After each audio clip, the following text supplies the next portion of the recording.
আদালতে সকলকে খাড়া হইতে হবে এবং আল্লাহ পাকের কাছে সবাই জিজ্ঞাসিত হতে হবে। সুম্মা লা তুসআলুন্না ইয়াওমাইযিন আনিন নাঈম। শুধুই মাত্র মৃত্যুর মাধ্যমেই শেষ নয়, আসামি বানায়া সবাইকে আল্লাহ তাআলা আল্লাহর আদালতে দাঁড় করাইবেন এবং সকলকে আল্লাহ প্রদত্ত প্রতিটা নিয়ামত সম্পর্কে জিজ্ঞাসাবাদ করবেন। আল্লাহ যত নিয়ামত একটা বান্দাকে তার হায়াতে দান করেছেন, প্রত্যেকটা নিয়ামত সম্পর্কে আল্লাহ তাআলা বান্দাকে জিজ্ঞাসাবাদ করবেন। আল্লাহ পাকের নিয়ামতের হিসাব না নিয়া কোন বান্দাকে এক কদম লড়তে দেওয়া হবে না। সুতরাং গাফলাতের ঘুম ভাঙ্গ এমন মনে করো না তোমাকে জিজ্ঞানোর কেউ নাই, গাফেল থাকার কোনো সুযোগ নাই। আরে আকিল না হো গাফিল, तुझे दुनिया से जाना है। अरे आकिल न हो गाफिल, अरे आकिल न हो गाफिल, तुझे दुनिया से जाना है। तुझे एक दिन ये मुँह अपनी रब को दिखाना है। तुझे एक दिन ये मुँह अपनी रब को देखाना ही। আল্লাহ তাআলার কাছে সকলকে দাঁড়াইতে হবে, আল্লাহর সামনে চেহারা দেখাইতে হবে, আল্লাহ প্রদত্ত প্রত্যেকটা নিয়ামতের হিসাব আল্লাহর আদালতে দিতে হবে। আল্লাহর দেয়া চোখ কোন কাজে ব্যবহার করেছি আল্লাহর সামনে দাঁড়ায়া হিসাব দিতে হবে। আল্লাহর দেয়া কান কোন কাজে ব্যবহার করেছি, কি কথায় কানের দ্বারায় শুনেছি, হিসাব আল্লাহর আদালতে দাঁড়ায়া দিতে হবে। আল্লাহর দেয়া জবানে কি শব্দ উচ্চারণ করেছি, ভালো শব্দ কয়টা উচ্চারণ করেছি, মন্দ শব্দ কয়টা উচ্চারণ করেছি, হিসাব আল্লাহর আদালতে দাঁড়ায়া দিতে হবে। আল্লাহর দেয়া শক্তি কোন কাজে ব্যয় করেছি হিসাব আল্লাহর আদালতে দাঁড়ায়া দিতে হবে। আল্লাহর দেয়া ক্ষমতা কোন কাজে ব্যবহার করেছি, ক্ষমতা আল্লাহর নিয়ামত, সবাইরে আল্লাহ তাআলা নেতা বানায় না, এটি আল্লাহর দেয়া নিয়ামত। তুইজ্জু মান তাশাউ ওয়া তুযিল্লু মান তাশা, যাকে ইচ্ছে তিনি ইজ্জতের আসন দান করেন, কাউকে বেজ্জত করেন। যাকে আল্লাহ তাআলা ইজ্জতের নিয়ামত দান করলেন, এ নিয়ামতের হিসাব আল্লাহর আদালতে দিতে হবে।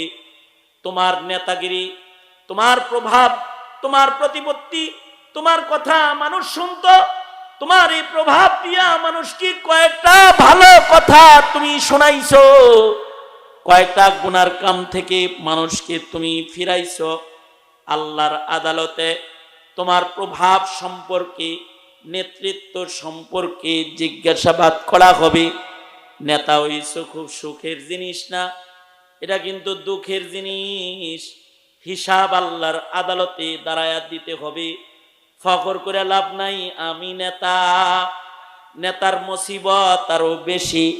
এ কারণে পৃথিবীতে যত নেতার আগমন হয়েছে তারা খুব নেতৃত্ব পায়া খুশি হয় নাই, বরঞ্চ তারা ভীত সন্ত্রস্ত হয়েছে। কারণ আল্লাহর আদালতে তাদের দাঁড়াইতে হবে, আল্লাহর সামনে তাদের চেহারা দেখাইতে হবে। এ কারণে হযরত উমরের মতো শাসক, যাকে আল্লাহ তাআলা আধা জাহানের রাজত্ব দান করেছিলেন, অর্ধ জাহানের খলিফা যে উমর ছিলেন, 18 তালির জামা তিনি পরেছেন, 18 তালির জামা গায়ে দিয়েছেন, নিজের পিঠে কুলি হয়ে হয়ে রাতের বেলায় আটার বস্তা বহন করেছেন। রৌদ্রের ভেতরে, প্রচন্ড রৌদ্রে বাইতুল মালের উট তিনি তালাশ করেছেন। লোকেরা তাকে জিজ্ঞেস করেছে, আমিরুল মুমিনিন, আদা জাহানের খলিফাতুল মুসলিমিন হয়ে প্রচন্ড রৌদ্রের ভেতরে আপনি বাইতুল মালের উট খুঁজতে যাচ্ছেন কেন? হযরত ওমর বলেছে, আমি খলিফাতুল মুসলিমিন, আদালতে কিবরিয়াতে আমাকে যেহেতু জিজ্ঞাসা করা হবে, তাই এই রৌদ্রের ভেতরে আমি জিনিসটা তালাশ করতেছি। হযরত ওসমান বলে, আমিরুল মুমিনিন, এটা সন্ধ্যায় অথবা পরন্ত বিকেলে ঠান্ডায় খুঁজলেও তো পারতেন। প্রচন্ড ভর দুপুর বেলায় রৌদ্রের তাপের ভিতরে আপনি কেন বাইর হইছেন? হযরত ওমর বলে, উলনারু জাহান্নামা আশাদ্দু হাররা। এরে উসমান, রৌদ্রের তাপ যত, তার চেয়ে আল্লাহর জাহান্নামের তাপ আরো বেশি ভয়ঙ্কর। আমি জাহান্নামের আগুনের ভয়ে রৌদ্রের তাপের ভেতরে বের হয়ে গেছি। রাতের গভীরে আধার রাতে আটার বস্তা মাথায় নিয়ে হযরত ওমর চলছেন। রাস্তার পথিক না খায় আছে, তাকে খাবার দেওয়ার জন্য গোলাম বলে, আমিরুল মুমিনিন, রাস্তার একটা পথিককেও কি আপনার খানা দিতে হবে?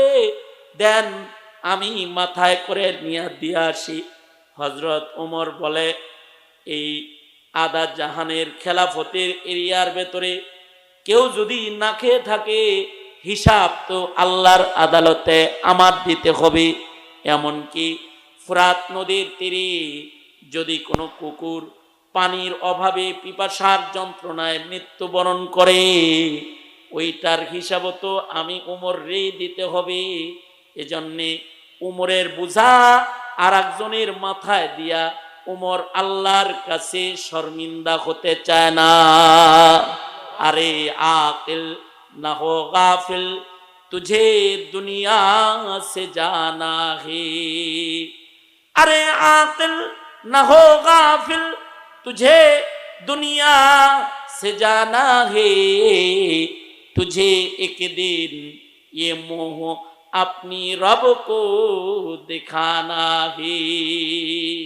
नेता হইছো দেখে চিল্লাও, নেতৃত্বের বড়ায় চিল্লাও তুমি। তোমার চিৎকার বন্ধ হয়ে যাবে যেদিন রূহ বের হয়ে যাবে, বন্ধ হয়ে যাবে। আল্লাহর আদালতে তোমাকে দাঁড়াইতে হবে। মুখের আওয়াজ করো, নেতারা জুতার আওয়াজও করে নাই। আমিরুল মুমিনিন হযরত আবু বকর সিদ্দিক রাতের গভীরে আধার রাত্রিতে খালি পায়ে হাঁটবার লাগছে। হযরত ওমর জিজ্ঞেস করে, আমিরুল মুমিনিন, বেতন বাড়ায়া দিলাম, টাকা নেন না, জুতা ছাড়া হাঁটেন, ধারালো পাথরের আঘাতে যদি পা কেটে যায়, রক্ত বের হয়ে যায়, কষ্ট পাবেন না? বেতন তো নেন না, খালি পায়ে হাঁটেন কেন? হযরত ওমর বলে, আমিরুল মুমিনিন, আপনার যেহেতু জুতা নাই, আমি ওমরের জুতা জোড়া খুলে দিলাম, এইটা পড়েন, ওই যাইবেন। বৃদ্ধার খেদমতে রওনা করেছি, বিধবা নারীর থালা বাটি ধুয়ে দিতে হবে। আমি যাই ওমর, আমার জুতাটা পায়ে দিয়ে যান। হযরত ওমর বলে, আমার জুতা আপনি পায়ে দিয়ে হেঁটে যান। আবু বকর তখন ওমরকে জড়ায়ে পিঠে হাত দিয়ে বলে, না রে ভাই, আমারও এক জোড়া জুতা আছে, কিন্তু আমি রাতের বেলায় জুতা মদিনার মাটিতে পড়ি না। এই জন্য পড়ি না যে আমার খরমের আওয়াজে যদি মদিনার কোনো ঘুমন্ত মানুষের ঘুম ভেঙে যায়, আর আল্লাহ যদি হাসরের মাঠে আমারে জিগায়, আবু বকর নেতৃত্বের বড়ায়ে জুতা এত জোরে জোরে পায়ে হেঁটেছ যে ঘুমন্ত মানুষের ঘুম ভাঙায়েছ, বলো না ওমর, আদালতে কিবরিয়াতে কাহার আর জালালের সামনে দাঁড়ায়া আমার মতো আবু বকরের আল্লাহর সামনে কথা বলার কি কোনো সাহস আছে? আমার তো সাহস নাই। এই কারণে আমি জুতা পায়ে দিয়ে হাঁটি না রে ওমর, কারণ আল্লাহর আদালতে দাঁড়াইতে হবে, আল্লাহর কাছে হিসাব দিতে হবে। এজন্য নেতাগিরি দেখাইবে না। তোমার নেতৃত্বের জাররা জাররা পুরা হিসাব আদালতে কিবরিয়াতে আল্লাহর আদালতে নেওয়া হবে, যাত্রা যাত্রা হিসাব নেওয়া হবে। নেতার নেতৃত্বের যেমন হিসাব নেওয়া হবে, প্রতিটা মানুষের প্রতি মিনিট সেকেন্ডের হিসাব নেওয়া হবে। হাসরের ময়দানে এমন কিছু প্রশ্ন করা হবে, যেই প্রশ্নের উত্তর না দিলে এক কদম বনি আদমকে সরতে দেয়া হবে না। তার ভেতরে এক নাম্বার প্রশ্ন হবে আন উমরিহি, তার হায়াত সম্পর্কে। এই হায়াত সে কোন কাজে শেষ করেছে? হায়াতটা কি মসজিদে শেষ করছে, নাকি মন্দিরে শেষ করছে, ওয়াজে শেষ করছে, না ডুগডুগি বাজায় শেষ করছে, নামাজে শেষ করছে, নাকি ক্যাসিনো আর মদের আসরে শেষ করেছে, তিলাওয়াতে শেষ করেছে, নাকি নষ্টামি ফাজলামি দুষ্টামিতে শেষ করেছে? হায়াতের মূল্যবান সময় সে কিভাবে কাটায়েছে, হিসাব দিতে হবে আল্লাহর আদালতে। দ্বিতীয় নাম্বার প্রশ্ন করা হবে যৌবন সম্পর্কে। তোমার যৌবন তুমি কি কাজে ব্যয় করেছো?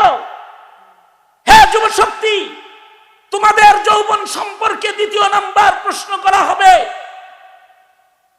যে তুমি তোমার যৌবনের শক্তি কোন কাজে ব্যয় করেছো? তুমি কি তোমার যৌবন নেতা দল আর মার্কাই শেষ করেছো, নাকি দিন ধর্ম মিল্লাত পয়গম্বরের আজমত কোরআনের সম্মান দ্বীন ইসলামের মর্যাদা কালিমার পতাকা উঁচা করার জন্য কি তোমার যৌবনের কোন হিস্সা তুমি কি ব্যয় করেছো? জিজ্ঞেস করা হবে তোমাকে। প্রতিটা কাতরা কাতরা যৌবনের হিসাব আল্লাহর আদালতে দাঁড়ায়া দিতে হবে। যৌবনের হিসাব না দিয়ে কাউকে এক কদম লড়তে দেওয়া হবে না, কারণ তোমার যৌবন দলের গিফট না, তোমার যৌবন নেতার উপঢৌকন না, তোমার যৌবন আল্লাহ পাকের দেয়া দান নিয়ামত। আল্লাহ তোমাকে দান করেছে। কত মানুষকে যৌবন দিয়ে আবার তিনি ছিনায় নিয়ে গেছে, কতজনকে যৌবনের দ্বার প্রান্তে আসার আগে মৃত্যুর জাল দিয়া টেনে তাকে কবরে নিয়ে গেছে। আর তোমাকে যৌবন দিয়েছে, এটি আল্লাহর নিয়ামত। এই সব নিয়ামত সম্পর্কে তোমাকে আল্লাহর আদালতে জিজ্ঞাসা করা হবে। বুড়া হয়ে গেলে তো বাঘও বুজুর্গ হয়। সিংহ যখন বুড়া হয়ে যায় তখন সিংহ ফতুয়া দেয় জঙ্গলে, আমি মাইরা দূরে খাই না রে, ভালো হয়ে গেছি। আসল কথা হলো দৌড় দেওয়ার শক্তি নাই। আসল কথা হলো হাঁটুতে শক্তি নাই, পায়ে শক্তি নাই, দুর্বল হয়ে গেছে দেহ। এবার বুড়া সিংহ ফতুয়া দেয়, এই কাম আজে বাজে কাম তোরাই করগা, আমি করি না। তো যুবকরা শিকার ধরে এনে কয়, যেহেতু আপনি বুজুর্গ হয়ে গেছেন, বই থাকে না আপনি খান। তো এরকম বুজুর্গ বুড়া বয়সে বাঘও হয়, বুজুর্গ বুড়া বয়সে সিংহ হয়। বুড়া বয়সের বুজুর্গি আসল বুজুর্গি না।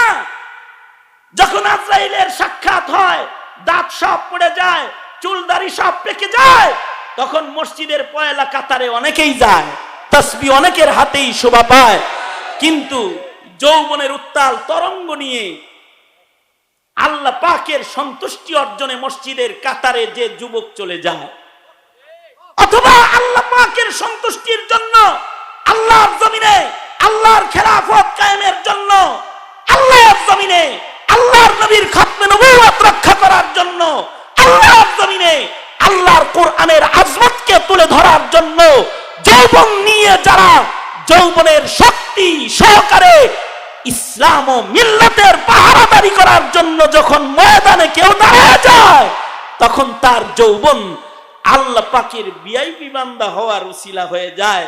এ কারণে হাদিসে আছে, যৌবনের আবেদ যে সকল মানুষ আছে তাদেরকে আল্লাহ তাআলা ওই দিন, যেদিন আরশের ছায়া ছাড়া কোনো ছায়া থাকবে না, সেদিন আল্লাহ তাআলা তাদেরকে আরশের ছায়ার নিচে ভিআইপি লাউঞ্জে জায়গা দান করবে।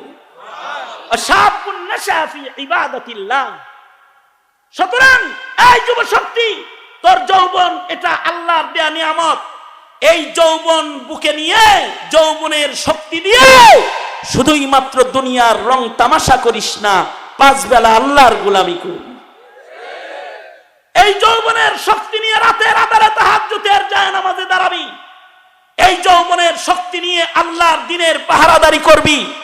তোরা দিনের পাহারাদার, তোরা দিনের সিপাহ সালার, তোরা ইসলামের সৈনিক। ইতিহাসের পাতায় তোদের যুবকদের নাম স্বর্ণাক্ষরে যুগে যুগে লেখা হয়েছে। এই বাংলাদেশের মাটিতেও নাস্তিক, মুরতাদ, বেঈমান, কাদিয়ানীদের বিপক্ষে স্বাক্ষর করার জন্য তোদের যৌবনের নজরানার জরুরত পড়ে গেছে, জরুরত পড়ে গেছে। সঙ্গত কারণে এই যুব শক্তি, সঙ্গত কারণে তোদেরকে বলি, তোরা দিনের পাহারাদারির জন্য তৈরি হয়ে যা।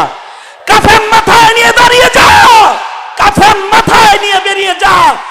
17 কোটি মুসলমানের বাংলায় নবীর ইজ্জতের উপরে কেউ হামলা করবে, বরদাস্ত করা হবে না, বরদাস্ত করা হবে না, বরদাস্ত করা হবে না, বরদাস্ত করা হবে না।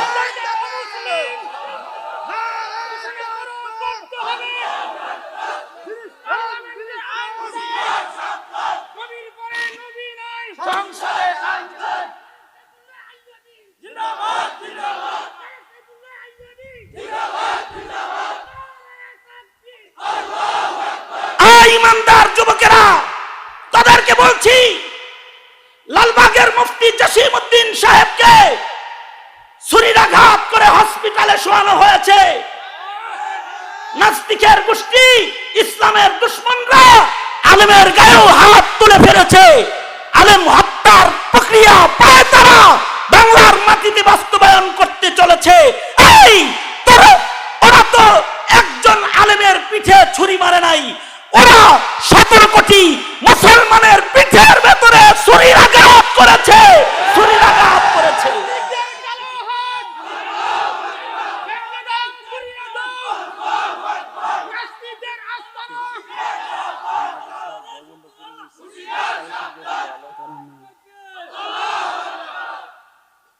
মুহতারাম হাজিরিন, সুতরাং দিনের জন্য তোমরা মেহনত করবা তো ইনশাআল্লাহ। আল্লাহ তৌফিক দান করেন, আমিন বলেন। আওয়াজ করে জোরে বলেন আমিন। জিন্দেগীর হার নিয়ামতের হিসাব আল্লাহ পাকের কাছে দিতে হবে। তার ভেতরে মাল ও দৌলতের হিসাব আল্লাহর আদালতে দিতে হবে। আন মালিহি, মাল সম্পর্কেও জিজ্ঞাসা করা হবে। সুম্মা লা তুসআলুন্না ইয়াওমা ইযিন আনিন নাঈম, যে মাল কি পথে অর্জন হয়েছে আর ধন সম্পদ কোন পথে ব্যয় হয়েছে। সুতরাং আল্লাহ পাকের কাছে যেন মাল কামাইয়ের পদ্ধতি আর খরচের পদ্ধতিতেও ধরা না খাই, এইটাও খেয়াল রাখা দরকার আছে না নাই? জোরে বলেন আছে না নাই? আমি আপনাদেরকে এই যে ডান পাশে দেখেন পিলার খাড়ায় রয়েছে বিল্ডিং এ, মাল কাজে লাগানোর একটা লাইন ওই যে দেখা যাইতেছে। আপনারা যারা এখানে আসছেন, আমি আপনাদেরকে বলবো, আল্লাহ তাআলা যদি কারোর ধন নিয়ে যায়, বখিলামি করে ধন আটকান যায় না।